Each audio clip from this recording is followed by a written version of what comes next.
그거를 예방하기 위해서 무당집에서 무당들이 시집장가를 늦게 가라고 얘기를 하는 거고요. 30살 때 갔어요. 네. 38살 때 가라고 했는데. 네네네. 그러면 그 사람이랑은 깨질 확률이 높다는 거네요.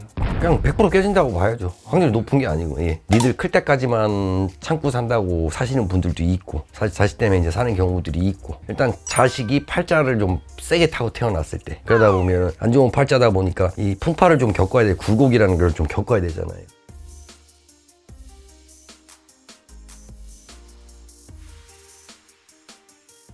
안녕하세요. 네, 안녕하세요. 네, 선생님 이번 시간에는 네. 사실 이혼율이 대한민국 좀 많이 높습니다. 높아진 거겠죠. 네. 근데 이혼을 하는 사람들의 원인과 뭐 특징 같은 게 있지 않을까 궁금하거든요. 원인하고 특징은 있죠. 이거는 뭐 제 직업이 직업이다 보니까 직업적으로밖에 얘기를 드릴 수가 없는데, 첫 번째는 내 사주. 네. 내 사주에 들어있다. 일부 종사를 못할 사주다 내가. 어차피 그래서 무당집 가면은 시집 늦게 가라 장가 늦게 가라 하는 사주다. 그게 일부 종사를 못할 사주기 때문에. 그리고 두 번째는 궁합. 두 부부 사이에 살이 들어있어서 평생 가기는 힘들다. 평생 갈 궁합은 아니다. 안 맞는 궁합이고 살이 들어있다. 살이 들어있다 보면 자꾸 부딪힐 수밖에 없으니까. 그리고 세 번째는 자식이 태어났을 때. 자식이 태어났을 때 내가 조실부모를 해야 되는 사주다. 그리고 자식이 사주팔자를 좀 세게 타고났다. 그래서 부모를 갈라놓거나 아니면은 좀 독하게 얘기하면 부모를 잡아먹고 태어나야 되는 사주들. 그럴 경우에는 뭐 이혼보다도 사별이 되겠지 어떻게 보면은요. 그렇게 세 가지 경우 정도 볼 수 있을 것 같아요. 근데 요즘 세상은 그런 게 없으니까 서구화가 되다 보니까 아무래도 이혼율은 처음 얘기하신 것처럼 우리나라가 되게 이혼율이 높은 게 아니고 높아진 거죠. 쉽게 만나고 쉽게 결혼하고 그런 게 좀 이제 많아졌고, 점점 이걸 부속이라는 거를 미시나 취급하다 보니까 옛날처럼 궁합을 미리 보고 결혼하는 경우가 좀 많이 드물어졌으니까 그렇게 볼 수 있을 것 같아요. 크게 보면 그렇고요. 그다음에 이제 처음에 제가 얘기 드린 것처럼 일부 종사를 못할 사주들은 한 번은 사별이 됐든 이혼이 됐든 해야 되니까 그거를 예방하기 위해서 무당집에서 무당들이 시집장가를 늦게 가라고 얘기를 하는 거고요. 이게 뭐 예를 들어 너는 일부 종사를 못하는 사주다 네. 라고 얘기했을 때 뭐 네. 결혼도 늦게 가라고 했는데 네. 30살 때 갔어요. 네. 38살 때 가라고 했는데 네네네. 그러면 그 사람이랑은 깨질 확률이 높다는 거네요.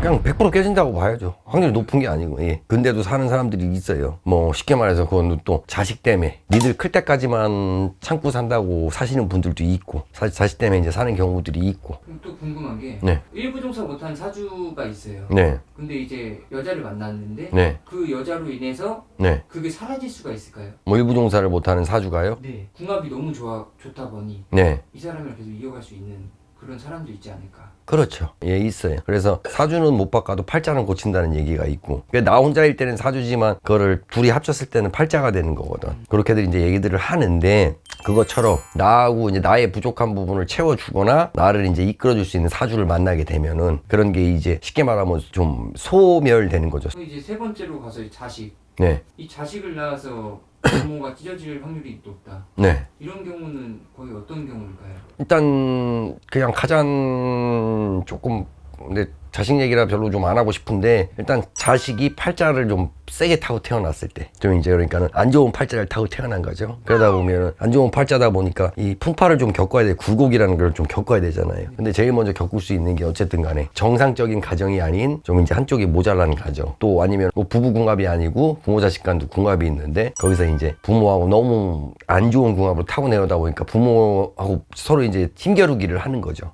밀어내기를 하는 거지. 그러니까 자식을 낳았을 때 예를 네, 들어 네. 본인 자체가 이제 부모가 없어야 되는 사주로 태어난 거네요. 그렇죠. 그러니까 뭐 조실부모를 해야 되는 사주라든가 아니면 부모 한쪽하고 너무 안 맞는 궁합으로 태어났다든가. 그런 부분 좀 어떻게 해결해야 될까요? 일단은 그래서 옛날에는 삼신을 받고 30전에 빌고 70전에 빌고 한 이유가 그건데요. 지금은 뭐 날짜를 받아갖고 제왕절개를 한다는데 저는 제왕절개는 그렇게 선호하진 않거든. 이미 뱃속에 잉태됐을 때부터 그 아이 사주팔자가 정해졌는데 그걸 태어난 날을 조금 바꾼다고 해가지고서 바뀌는 건 아니라고 생각을 해요. 저는 대신 만약에 자손을 갖고 싶다고 할 때는 상담이라는 이런 걸 좀 받아봐서 그 해에 안 가져야 되는 또 해가 있어요. 피해야 되는 해가 있고, 그다음에 또 이제 좋은 해가 있고, 그다음에 될 수 있으면 뭐 달까지도 보면 좋고, 뭐 태어난 일이야 그거를 뭐 사람이 맞추기는 힘든 거니까 그래도 이제 뭐 하다못해 해라든가 연이라든가 월까지는 조금 상담을 받고 이제 그게 시기에 좀 맞춰갖고 이제 뭐 합방이라고 그러지.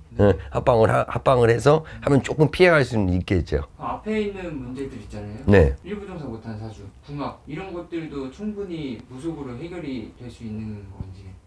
이미 저지르고 나서 해결하는 건 힘들죠. 일부 종사를 내가 못할 팔자다락 하면 좀 미리미리 공을 들이거나 해서 하는 거고, 그 다음에 제일 중요한 거는 뭐 진짜 또 정말 안 좋은 궁합인데 그거는 뭐 구슬한다고 해결되진 않아요. 어차피 뭐 서로 왼수되는 궁합을 갖고 만났는데 그걸 굿한다고 어떻게 해결이 되겠어. 그러니까 미리 궁합을 봐서 그런 사람들은 좀 배제를 하는 게 좋고, 그리고 나서 웬만하면 아주 썩 좋은 궁합은 아니더라도 나는 그냥 끝까지 그냥 한 가정을 갖고 가고 싶다고 할 때는 미리 결혼하기 전에 이제 혼인여탕금씨라든 것들을 하시니까 그거는 이제 그러니까 죽은 조상님들 상견례 하는 거예요. 쉽게 그냥 표현을 한다 그러면. 그러니까는 조상님들 전에서 묶어놓으면 사람이 도망가고 싶어도 못 도망간다고 우리들이 그렇게 얘기를 하지. 아니 근데 궁금한 게 네. 이제 사실 궁합이 아니더라도 네. 부부가 점을 보러 왔을 때 네. 이 사람들은 이혼하겠다. 네. 이것도 알 수가 있을까요, 선생님께서? 그렇죠. 벌써 두 분 사주를 넣고 보면은 알죠. 이 사람들이 진짜 무늬만 그냥 부부로 사시는 건지 아니면은 진짜 뭐 그냥 좀 사랑은 아니더라도 정이 있어서 부부로 사시는 건지 그 정도는 알죠. 그럼 그럴 때는 말씀을 해주시는 편인가요? 같이 오면 솔직히 얘기하기 힘들지 않겠어요? 아 그럼 좀 돌려서 네, 돌려서는 이제 얘기를 하죠. 아 그러니까 이런 사주를 갖고 있다. 네, 갖고 계시니까 이제 조금 더 노력을 하셔라든가 서로 양보를 하셔라라고 이제 좀 얘기는 하지.